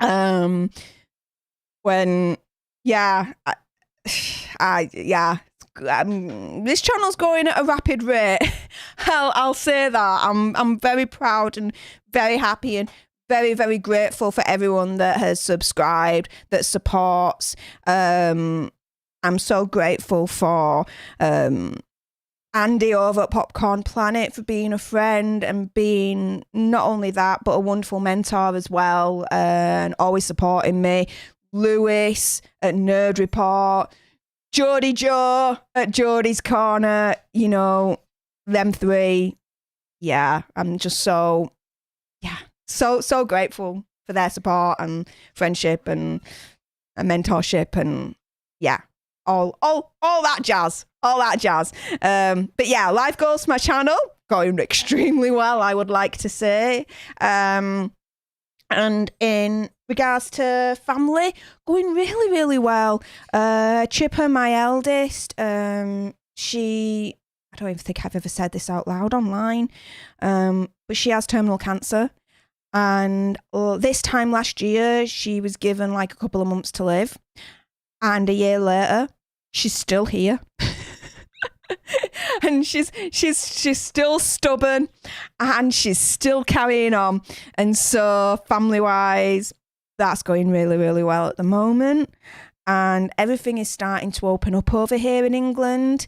Restrictions are starting to be lifted. So I'm starting to get out of the house a little bit more, pretty much after being in lockdown for over a year and in isolation. So every time I go out, it's a little bit of a mini victory, just getting used to the outside world again. So yeah, life goals for me are really going really, really well. I hope they're going well for you as well, Giovanni, and for everyone else as well, whatever they may be. I always say, whatever effort you put in is what you get out in the end, if you see where I'm coming from. If you put in little effort, you're going to get little return. Put in mucho effort, you're going to get mucho return. And there's Samson agreeing with me in the background. I don't know if you heard him, but there you go. Will Morris, mine's going pretty standard, which is good for me. What hey? Matthew Coburn, of those Hughes films, Weird Science is my favourite. Okay, I can see why you think that. I would say, Breakfast Club, hands down, is my favourite Hughes film and my favourite film of all time. The reason being, and I'll tell you why, is the ethical and philosophical implications of that film when it comes to identity, misrepresentation, characterization, all that lot. Especially, you know, within a high school setting. It's, just gets my philosophical, ethical head going, that film, and I absolutely adore it. So there you go. Will Morris says he likes Weird Science as well. I do too. It's not a bad film. Richie's comic book and video game. Same here, Steph. Woo woo. Nice. Time to boogie, alter rock, party out, dance party in the UK, anarchy in the UK. James Tyler, I am far removed from the concept of anarchy. I am not anarchy at all, right? I'm like the opposite of anarchy. Although I do appreciate it and I do understand it and all that lot, don't get me wrong. But yeah, I could not be, no, I couldn't be that. But anyway, dance party in the UK, I can be that. And alter rock and party out, hell yes. Will Morris, did you ever see the US TV version of Weird Science, Matthew? What? That? Yeah, no. Moving on. Which is comic book and video game. I support Jodie's Corner as well, more than a sub. Booyah! Yes! JC for live. Also on SG1, of course. Will Morris, Vanessa Angel was better than Kelly LeBrock. Vanessa Angel was in Spies Like Us with Dan Chevy. Oh, okay. I don't know what this is, but okay. Giovanni Vargas. Yeah, I watched you on Andy's channel. Your voice is so relaxing, girl. Got a fan. Ah, thank you, Giovanni. Much appreciated, my friend. That's wonderful of you to say. Will Morris. Jodie has a great channel. Andy has a great channel. Lewis has a great channel. And Will Morris is now saying, and now it's Steph's turn. Well, I don't know if I would ever get to the heights of their channels, in all honesty, but I'll give it a good old college try. How about that, Will? Oh my goodness. But to say it's my turn after those three, oh, oh yeah, that'll take some doing, but very high praise indeed. So thank you very much, Will. Will Morris, Hughes' film favourite of mine. Not Pretty in Pink, definitely not. Probably 16 Candles. Ooh. All right. All right. Yeah. Yeah. 16 Candles for me is a little bit more cerebral than Pretty in Pink. So, yeah. Still doesn't change mine though. Breakfast Club. Came out, I think, a year before I was born. 1985. Yep. Oh, yeah. Matthew Coburn, Andy, Lewis, Jodie, Steph, Green Zone. Yeah. The old channel there, Green Zone, formerly the Planet of Nerds. If you haven't done so, go over there and subscribe to me mates. Chris and Nuff said for all your fill on pop culture over there and their take on things. They do a lot of gaming as well over there, which is pretty cool. Something a little bit different, and a lot of other fun things as well. Comic books, all that malarkey. So get your eyeballs over there as well, you guys. And yes, Richard's comic book and video game. Will, you forgot a dance channel. Yes. Nerd Tots. Get yourself over to Nerd Tots. You see, as a community, and I've always said this, and I'll say it until I'm blue in the face and beyond, we do not smack each other down. No. Over this side of our community, we lift each other up. We support each other. We don't drag anyone down. That's just not how we roll. We succeed when we succeed together. Facts. Enough said. Bunda. This is what Bunda said. Green Zone, bunch of losers. Bunda. Be nice, please. Will Morris, Green Zone and Nerd Tots are also great. Yeah, they're working hard as well with their channels and producing content, some of which you may be interested in, like pop culture, comic books, gaming, watch parties, all that malarkey. The other day, I saw the guys over at Green Zone, and they were doing a watch party on one of the Euros. One of the England games in the Euros that was going on. So yeah, that was a little bit of fun there. The Novice, I'm just happy to be here watching and listening. You always put a smile on my face, Steph. Love from London. Oh, thank you, The Novice. Mucho appreciato. I'm so glad that I make you happy with my content. You see, it would be different to Kettle of Fish if I didn't make you guys happy with my content. Then there'd be something definitely wrong, I think, in all honesty. But there you go. Will Morris, Adan has 2 channels. He and his brother have a podcast. Myself and Bunda absolutely love. What podcast? Do tell. What podcast is this?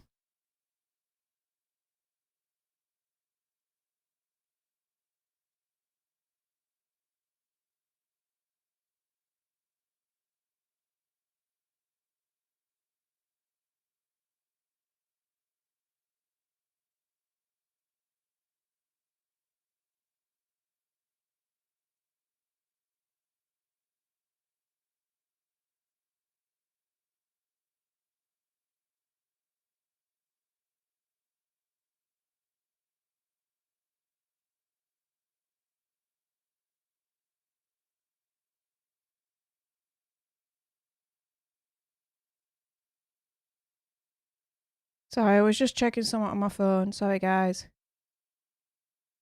Bunda, Will Morris, speak for yourself. I do not love that podcast. Yeah, you do. Whatever Bunda says, just think of the opposite. And that's what Bunda really means, all right? He's just a friendly troll. That's all it is. But guys, I am going to be signing off in a moment. It is nearly 9 o'clock in the evening, and I have work in the morning, and I'm going to be waking up super, super early because I'm actually going to go into the office. Yes, another, life success of mine, which is just get out of the house. I've been in the house for way too long, but it got to the point where I was a bit scared of the outside world, just a tad. So I need to force myself to get out again and go to the office instead of work from home. So that's what I'm going to be doing, guys. But before I sign off, gives you guys the opportunity. Ask me anything. Go on. There's no such thing as an offensive question. But I do have the option whether or not I'm going to answer it or not. There you go. So before I do sign off, 2-minute warning. Why the heck not? Have you got any burning questions for me at all that you've always wanted to know about me? Why the heck not? But Will Morris, Tales of Two Bros. Ooh, I am so going to go into that. And I'm going to check that out. Sweet. That was the link, Steph. Yeah, I've just got the link. Thank you, Will. I'm going to check that out afterwards. As I'm getting ready for bed and all that malarkey. James Tyler, how is your pancreas doing? Are you doing okay? It's sleeping very well at the moment. Yeah. I think the last time my pancreas kicked my backside was about a month ago. And I actually had to finish work early for that one, actually, because I had to take a bit more morphine than usual, which then completely took me out. Like, my head just was not in that good space to be able to deal with clients or anything like that. It's the equivalent, basically, of being drunk, if that makes sense for you guys, being on that much morphine. But yeah, it's been all right at the moment. It's not reared its ugly head where it's wanted to kick my backside again for about a month. So yeah, it's doing all right at the moment. I'm doing well. I'm keeping well. But yeah, thank you very much for asking. I'm doing okay. Regardless of my pancreas situation, I'm doing okay. The way that I see it is I'm still alive. And in all honesty, there are people with my condition that get it much worse than me. Believe it or not, I'm one of the lucky ones, guys. So you know, I'm still able to hold down a full-time job and do everything that I'm doing. Yeah, I am so one of the lucky ones there, you guys. But yeah, I do hope things get better for you, mate. Whatever's going on, you know, just head down, power through. It will get better. All right. Bunda, Psy, morphine. Oh, that morphine. Yeah, that morphine. It's all morph though. It's not hell no. It's not IV morphine. No. No, I would not mess with that shiz for anything. If I'm on IV morphine, I'm in hospital, guys, and then I'm effed. Then I'm screwed at that point. But I haven't been, actually, to think about that, I haven't been in hospital now for a year and a half. The last time I was in hospital with an attack was January last year. That's pretty good going for me. Usually I go into hospital once a year with an attack that it's just gone beyond. I can't control it on my own. I have to go into hospital because at that point it's gone beyond anything that I can do at home. So I do need to go into hospital for the next stage of treatment to get the pancreas under control. But yeah, that was like a year and a half ago when that last happened. Hey, if I can make 2 years without going in hospital and beyond, I'll be freaking cock-a-hoop with that, guys.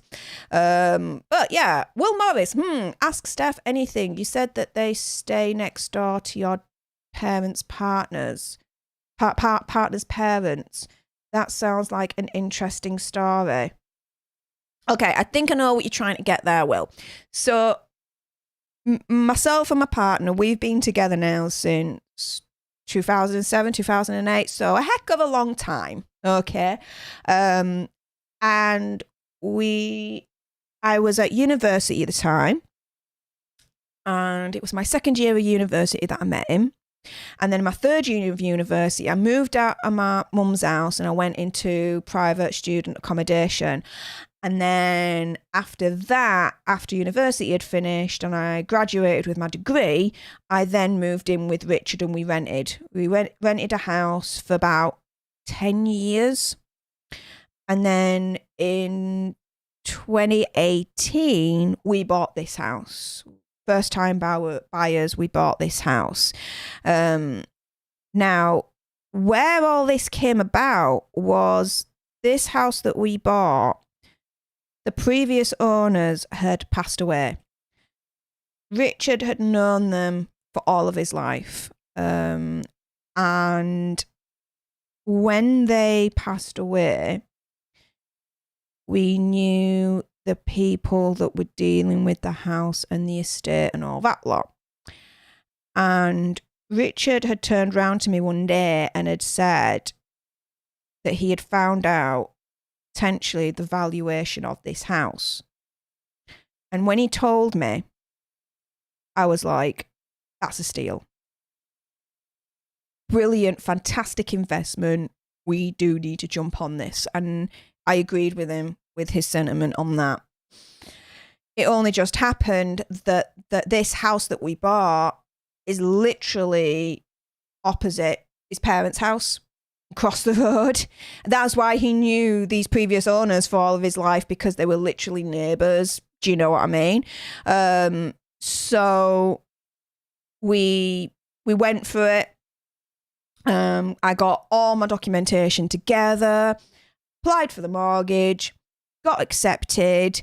We then put in our offers and we got our offer accepted and bought this house. It just so happens that it is literally bang opposite Richard's parents' house, which, to be fair, you might think that, oh my goodness, you live opposite the in-laws. Nah, it's cool. Do you know what I mean? It's not, we're not intrusive with them and they're not intrusive with us. It's cool. It's not, I don't know what else to say. It's fine. It's as if, right, we were living on the other side of town. Do you know? It doesn't, it's cool. If anything, actually living opposite the in-laws is actually more of a benefit. Do you know what I mean? Because they're literally just across the road. So if we do need the help out, we just pop over. Do you know what I mean? Or if they need our help, they just pop over to us, you know? So yeah, that's basically the story. Short and long of that one.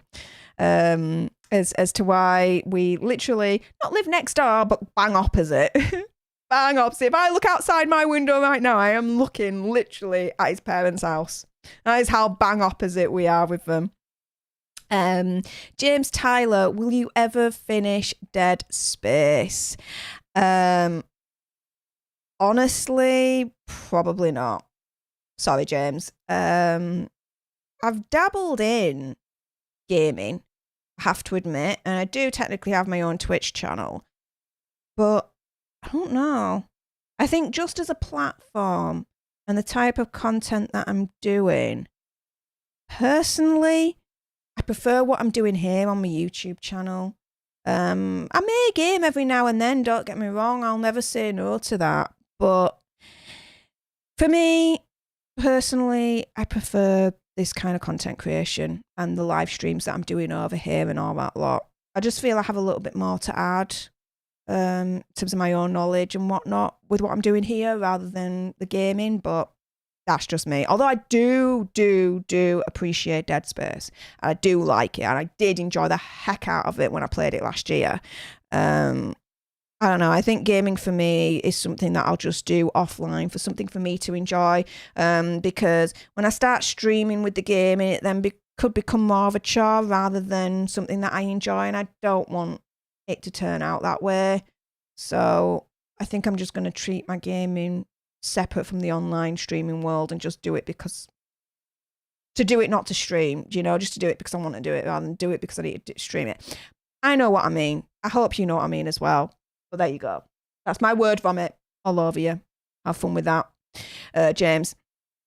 Will Morris, hope is like the sun, James. If you only believe in it when you see it, you'll never make it through the night. Ooh. Will, who knew you could be so profound? I like that quote. I really do. Yeah, James likes it as well. That's a great quote, Will. Yes. Bunda.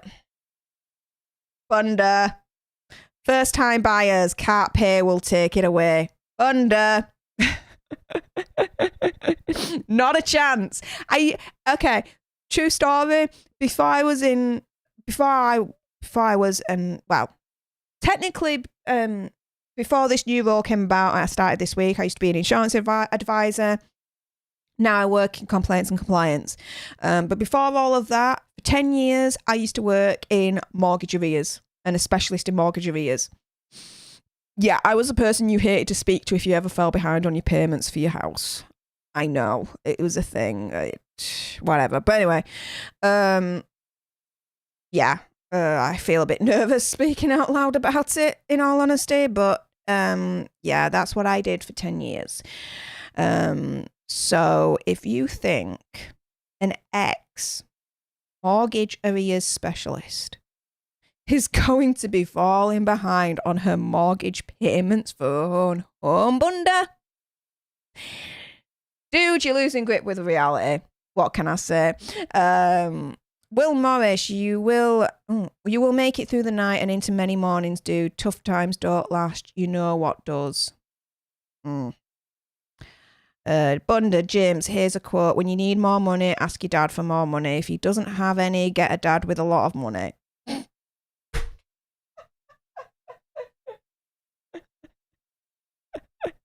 And that's Bunda trying to be supportive. Take it or leave it. There you go. But you see, I love this, you guys. Again, as a community, we don't tear each other down. We build each other up. We support each other and we lift each other up. I absolutely 100% support this. Thank you. James Tyler, damn, Bunda. Yeah, damn, Bunda. And yes, James, you can get through anything. I agree, Will. Will Morris, Bunda, that seems a bit impractical. Who knows in this day and age, you know what I mean? Will Morris, I gather Dead Space is a game. Yeah, it is a game. There's a couple of them. The first one's good, but apparently the second one is shiz and you've got to avoid it at all costs. And the first one, I really enjoyed it. Like, I really, when I did play it, it was a lot of fun, in all honesty. James Tyler did recommend a freaking good, awesome game for me to play. So, you know, props to him on that. One of the best horror games ever made. Yeah, James. I agree with that. Bunda sees goods. Well, if you spell the word sees right, then I might take you more seriously, dude. Will Morris, that's actually a Star Wars quote. I usually just go from my tired mind. Oh my goodness. Well, guys, that's it. It is now past 9 o'clock. It's actually 10 past 9 over here in the UK. So I'm actually gonna be signing off. For everyone that joined, that liked, that subscribed, that donated. Thank you again, Bunda. Thank you to all of you for all of your support up until this point. I can't believe that I can now say that we're over halfway to our 1,000 subscriber goal. But it is a reality, so thank you to everyone that supported this channel and helped our tribe get to this point. Let's get the other half out of the way so we can have that 1,000 subscriber epic pie. So if you've got to this point, whether you are here live and unsubscribed or watching on the replay, if you're watching on the replay, damn, loving, you know, the dedication to watch all of this. Thank you very much. Subscribe to join the Alter Nerd tribe. Subscribe buttons below. Like this video. It really does help in terms of the YouTube algorithm and, you know, getting a lot more eyeballs on this video on the channel. Share, you know, if you like this and you think someone else will like this, share it. Pass it along. Word of mouth is always a good thing. Comment down below with all the news stories that I've discussed for this week in review. Let me know which one was your favourite. Next week, you'll get new episodes of Alter Philosophy and Alter Reality. In addition to that, this time next Sunday, you're going to get your usual now weekly Sunday Alter Nerd live stream. So join me next Sunday, 7 o'clock UK time. But just to remind you, on Wednesday there will not be a Loki live stream watch party going on. Because I do have a prior engagement, a charity meeting. I might do it on Thursday instead, but I will let you guys know about that. But again, thank you to everyone that joined. This is the end of the stream. Thank you again, and until the next time, you guys. Laters.